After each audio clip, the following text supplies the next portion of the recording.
വളരെ വ്യത്യസ്തമായൊരു വാർത്ത, എന്നാൽ എല്ലാവരെയും സംശയിപ്പിക്കുന്ന ഒരു വാർത്ത എന്ന് തന്നെ പറയുന്ന കാസർഗോട്ടെ ഒരു വാർത്തയാണ് പുറത്തു വരുന്നത്. വിഷം ഉള്ളിൽ ചെന്ന നിലയിൽ സ്വയം കാറോടിച്ച് ആശുപത്രിയിലെത്തി. കാസർഗോഡ് കളക്ട്രേറ്റിലെ UD ക്ലർക്കായ യുവതി ചികിത്സ തേടിയപ്പോൾ ഇതായിരുന്നു സംഭവം. എന്നാൽ പിന്നാലെ ഈ 41 വയസ്സുകാരി അന്തരിക്കുകയായിരുന്നു. ഇതോടെ എല്ലാവർക്കും ഇതിൽ സംശയം വളരെയധികം തന്നെ ഇരട്ടിച്ചു. വിഷം ഉള്ളിൽ ചെന്നു എന്ന് നല്ല ബോധത്തോടെയാണ് വന്നത്. എന്നാൽ കാർ ഓടിച്ച് വരാൻ മാത്രമുള്ള സമയം അവർക്കുണ്ട് എന്നുള്ള ഒരു പാനിക് പോലും ഇല്ലാതെയാണ് അവർ നിന്നത് എന്നതാണ് ഏറ്റവും വലിയ സത്യം എന്നതാണ് ഇവിടെയുള്ളവരെല്ലാവരും പറയുന്നത്. അതുകൊണ്ട് തന്നെയാണ് ഇത് വളരെയധികം ശ്രദ്ധിക്കേണ്ട കാര്യമായി എല്ലാവരും നേരെ തന്നെ ഇതിനെക്കുറിച്ച് സംസാരിക്കുന്നത്. ചെങ്കള അതിർക്കുഴിയിലെ ആശാലതയാണ് മരിച്ചത്. 41 വയസ്സായിരുന്നു ആശാലതയ്ക്ക്. ഓഗസ്റ്റ് 9 അതായത് ഇന്നലെ ഞായറാഴ്ച ഉച്ച 12 മണിയോടെയായിരുന്നു ഈ സംഭവം അരങ്ങേറിയത്. കളക്ട്രേറ്റിലെ എൻഡോസൾഫാൻ സെല്ലിലായിരുന്നു ഇവർക്ക് സ്ഥിരമായ ജോലി. വെള്ളിയാഴ്ച ഉച്ചയ്ക്ക് അതായത് ഓഗസ്റ്റ് 7 ഉച്ചയ്ക്ക് 2:30 ആശാലത സ്വന്തം കാർ ഓടിച്ച് ചെങ്കള സഹകരണ ആശുപത്രിയിലേക്ക് എത്തുകയും ചെയ്തു.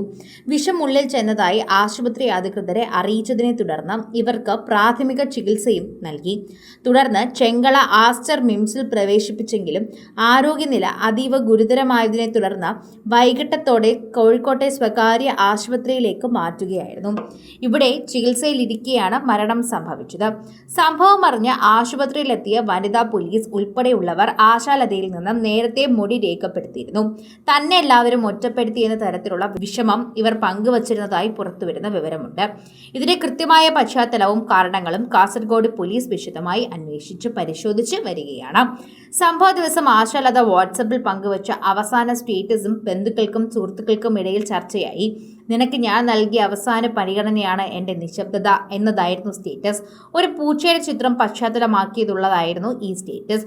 ഇതും എല്ലാവരും കാണിക്കുകയും ചെയ്യുന്നുണ്ട്. നിനക്ക് ഞാൻ നൽകിയ അവസാന പരിഗണന എന്ന രീതിയിൽ അത് പങ്കുവച്ചതും എല്ലാവരും കാണുകയും ഇത് ഏറ്റെടുക്കുകയും ചെയ്യുകയും ചെയ്തിട്ടുണ്ടായിരുന്നു എന്ന് തന്നെ പറയാം. ആരെങ്കിലും ഉദ്ദേശിച്ചാണോ സ്റ്റാറ്റസ് പങ്കുവച്ചതെന്ന് അറിയില്ല.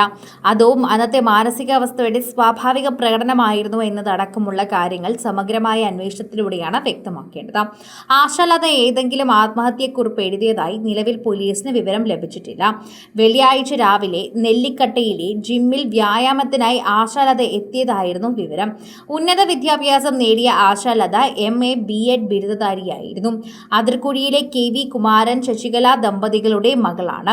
ഭർത്താവ് അജയ്കുമാർ ഗൾഫിലായിരുന്നു. വിവരം അറിഞ്ഞതിനെ തുടർന്ന് ഓഗസ്റ്റ് 8 ശനിയാഴ്ച തന്നെ ഇദ്ദേഹം നാട്ടിലെത്തി. മക്കൾ യദു, കൃഷ്ണൻ, അഗ്നിവേശ്, അഗുണു എന്നാണ് വിളിക്കുന്നത്. സീമലതയാണ് സഹോദരി. പരേതനായ സുരേഷ് സഹോദരനാണ്. 10 വർഷം മുൻപ് സുരേഷും സമാനമായ രീതിയിൽ വിഷം ഉള്ളിൽ ചെന്ന് മരിച്ചതായിട്ടാണ് ബന്ധുക്കൾ പറയുന്നത്. കലാരംഗത്തും ആശാലത ഏറെ ശ്രദ്ധേയായിരുന്നു. കഥാപ്രസംഗം, മോണോ ആക്ട് തുടങ്ങിയ ഇനങ്ങളിലും സംസ്ഥാനത്തിൽ വരെ തന്നെ ഇവർ സമ്മാനവും നേടിയിട്ടുണ്ടായിരുന്നു. മികച്ച സംഘാടകയായും പ്രവർത്തിച്ചിട്ടുണ്ടായിരുന്നു. ഈ വർഷത്തെ ഓണാഘോഷ പരിപാടികൾ ഉൾപ്പെടെയുള്ളവർക്ക് കളക്ട്രേറ്റിൽ ഒരുക്കങ്ങൾ നടക്കുന്നതിനിടയിലാണ് ഈ അപ്രതീക്ഷിത മരണം തന്നെ ഇവരെ തേടി എത്തിയത്.